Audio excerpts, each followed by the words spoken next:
नमस्कार, बहुत स्वागत है आप सभी का। आपके साथ मैं पल्लवी रविंद्र सिंह। पहलगाम हमले और बदले के लिए चलाए गए ऑपरेशन सिंदूर के बाद से पीओके का शोर एक बार फिर से सुनाई देने लगा। उस कसक की याद दिलाई जाने लगी है जो कश्मीर के एक हिस्से पर पाकिस्तान के कब्जे के बाद से हर भारतीय के दिल में रहा है। लेकिन रक्षा मंत्री राजनाथ सिंह ने जो कहा है अब उसके मुताबिक पीओके में खुद भारत में शामिल होने की आवाज़ उठने लगी। ऐसी तमाम तरीके के वीडियोस हम पीओके के देखते भी रहते हैं।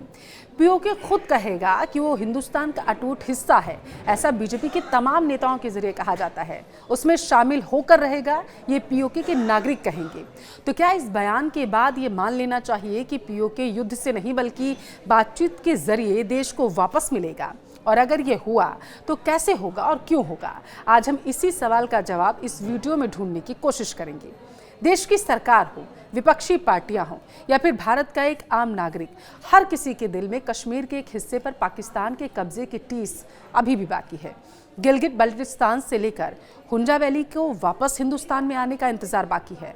अब सवाल ये है कि पाकिस्तान के कब्जे वाले कश्मीर को वापस लाना कि सरकार का सिर्फ एक डायलॉग भर है या फिर वाकई उसे वापस लाने की जमीनी तैयारी की जा रही है। दरअसल देश के रक्षा मंत्री राजनाथ सिंह के बयान ने कुछ जवाब दिए हैं, कुछ सवाल भी पैदा कर दिए।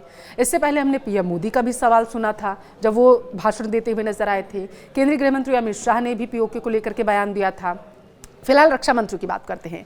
रक्षा मंत्री डंके की चोट पर कह रहे हैं कि बहुत कुछ कर सकते हैं, लेकिन रास्ता शक्ति के साथ संयम का चुना। तो क्या रक्षा मंत्री का इशारा पीओके की तरफ है?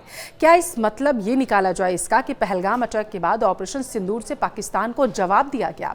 उस वक्त शक्ति के इस्तेमाल से पीओके को हासिल किया जा सकता था, लेकिन देश ने संयम का रास्ता चुना क्योंकि रक्षा मंत्री कह रहे हैं कि बात तो अब सिर्फ पीओके पर ही होगी। संदेश साफ है, अब कूटनीति के जरिए पीओके को वापस लाने की तैयारी है। और रक्षा मंत्री ने तो यहां तक कह दिया है कि पीओके हिंदुस्तान और जम्मू कश्मीर के विकास को देखकर खुद आवाज उठाने लगेगा, कहेगा कि मैं भारत का हिस्सा हूं और भारत में शामिल होकर रहूंगा।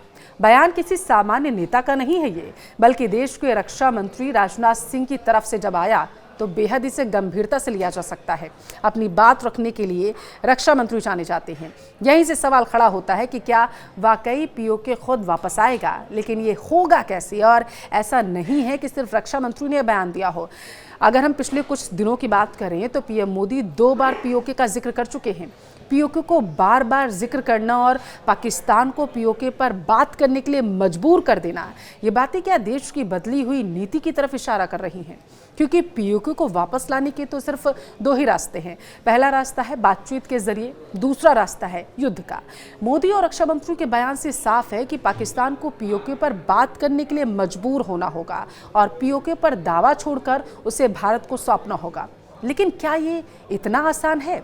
7 साल पहले 2019 में जब देश की संसद में खड़े होकर केंद्रीय गृह मंत्री अमित शाह ने पीओके को लेकर ये बयान दिया था तो मानो पूरे देश की भावनाओं को उड़ेल कर रख दिया था उन्होंने।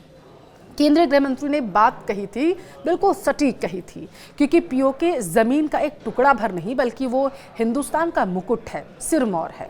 गिलगिट से लेकर बल्टिस्तान तक जमीन पर मौजूद वो जन्नत जो अखंड भारत को पूरा करती है।